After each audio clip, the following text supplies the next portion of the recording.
Komið sæl, ég heiti Óli Björn Kárason og þetta hlaðvarpsþáttur minn sem alltaf til hægri.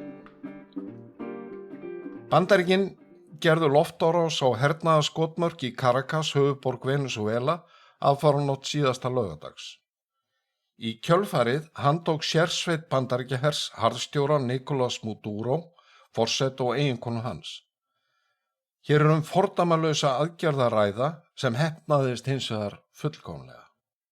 Maduro og eiginkona hans hafa verið ákjörð og dregin fyrir dómstól í New York ríki, sökuð fíkniefna hryðjuverk, narkoterrorism, innflutning á kókaíni og hafa undir höndum vopn og fyrir að ætla að nota umrædd vopn gegn Bandaríkjunum. Óháð því hvaða skoðanir menn kunna að hafa á aðgerðum Bandaríkjanna, samkvæmt skipun Donalds Trumps forseta og handtökum Maduros, hafa íbúar Venesúela fengið nýja von betri tíma og bætt lífskjör. En Venesúela hefur því miður ekki enn brotist út úr helgreipum sósíalismans. Valdakerfið stendur óbreytt þótt forsetinn hafi verið handtekinn og fluttur til Bandaríkjanna. Varaforsetinn Delcy Rodríguez hefur tekið við og hún samfærður sósíalisti og harður andstæðingur Vesturlanda og Bandaríkjanna sérstaklega.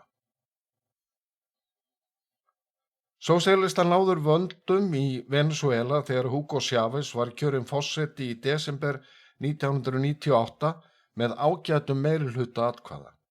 Hann var í upphafi vinsæll, lofaði nýjum og betri tímum. Chávez var hins vegar byltingamaður sem sagðist berjast fyrir því sem hann kallaði lýðræðislegan sósíalisma 21. aldarinnar.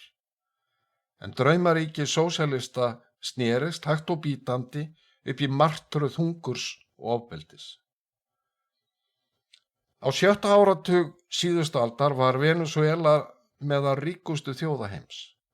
Landframleiðsla á mann var sú 4. mesta. Landið var 2 sinnum auðugara en Síle, 4 sinnum ríkara en Japan og 12 sinnum auðugara en Kína.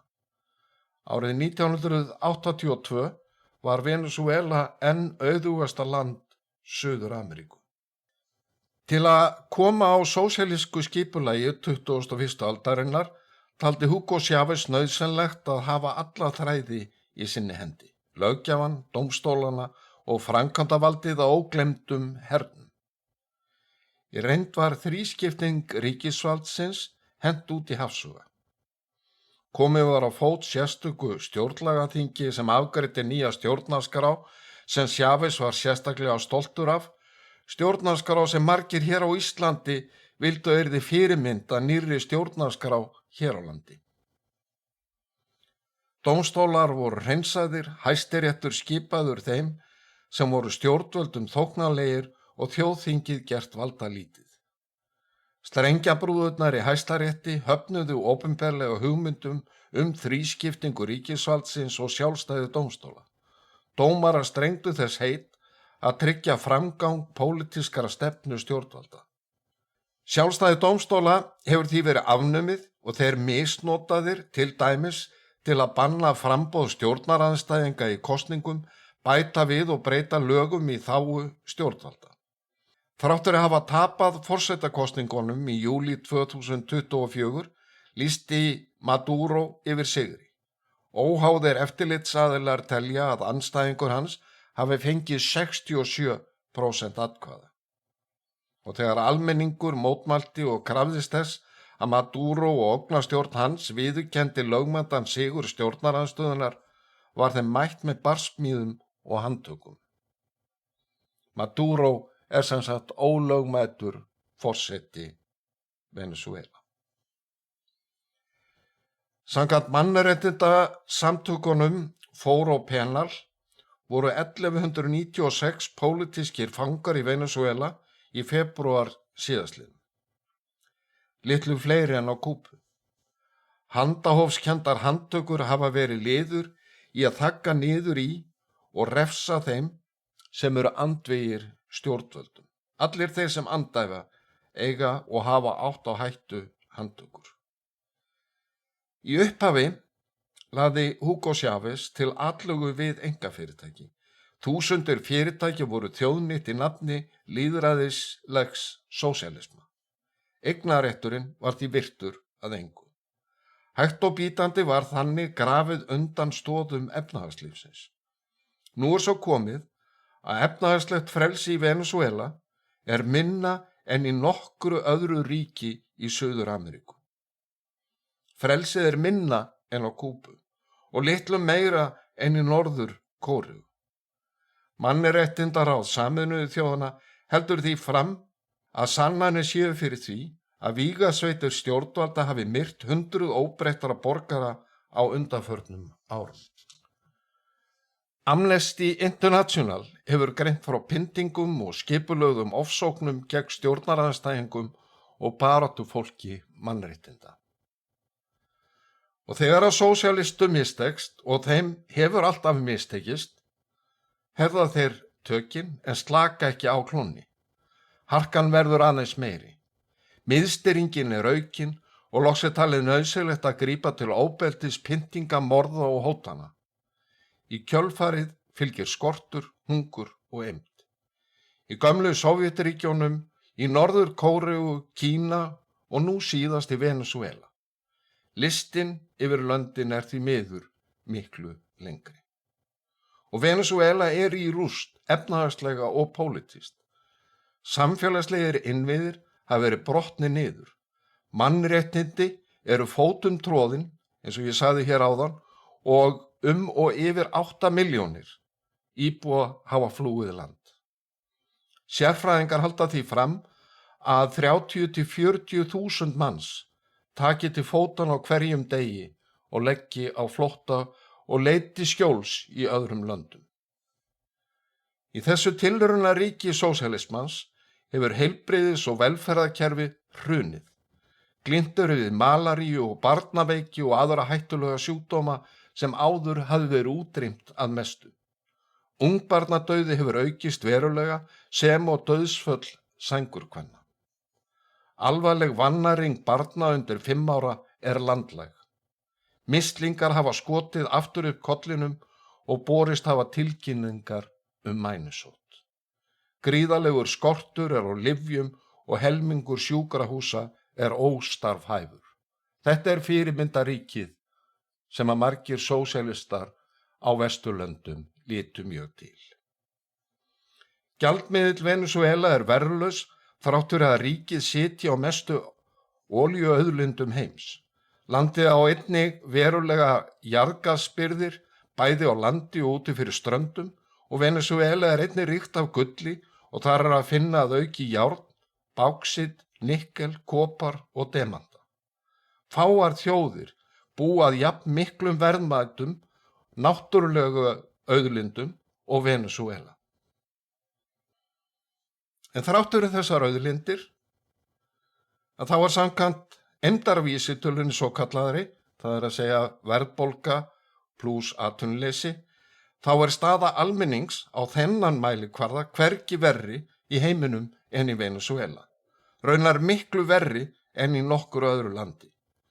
87% íbúa búa undir fátækra mörkum. Ofan á þetta allt bætist víðtæk spilling. Alþjóðlegir aðilar, þar á meðal bandarísk yfirvöld, hafa sakað stjórn Maduros, sem nú hefur farið frá völdum, að hafa gert ríkið sjálft að tæki í þjónustu skipulegarar glæpastarfsemi.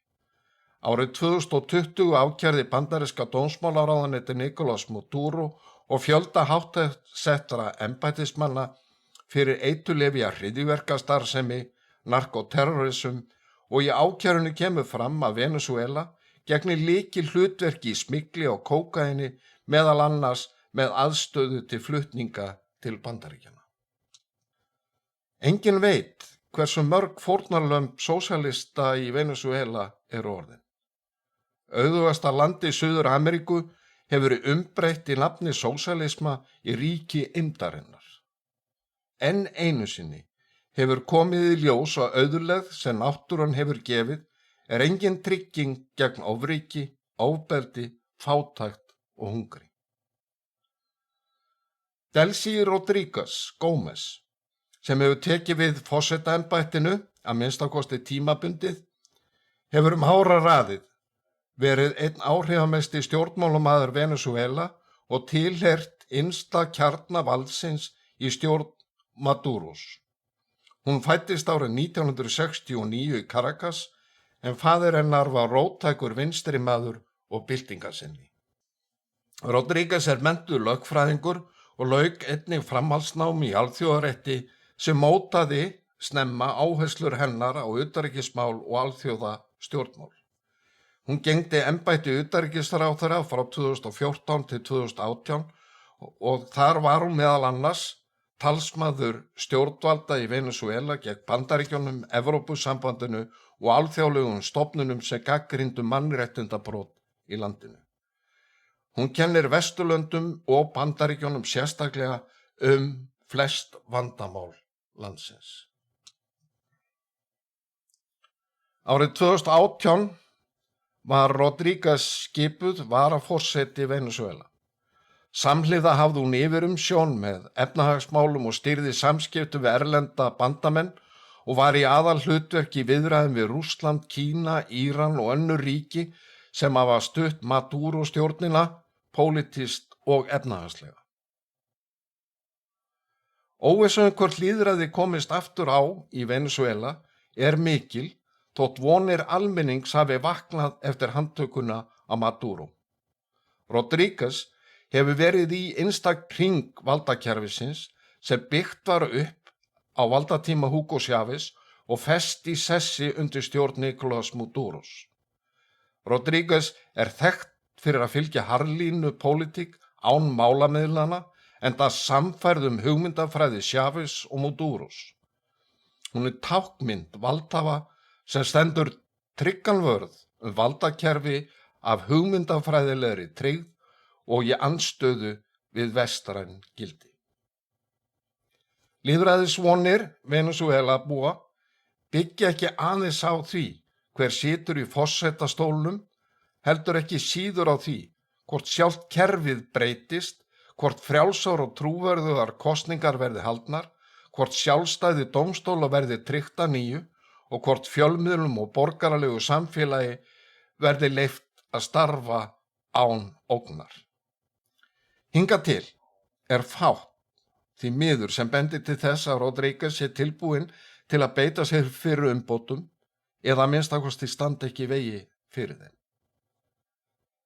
En aðgerðir Bandaríkjanna liðna helgi gefa Vesturlöndum, sérstaklega Bandaríkjunum sjálfum, Kanada og Evrópusambandinu tækifæri til að tryggja betri framtíð fyrir almenning í Venesúela, kveikja ljósið að nýju. Tækifæri sem ekki voru til staðar fyrir nokkrum dögum.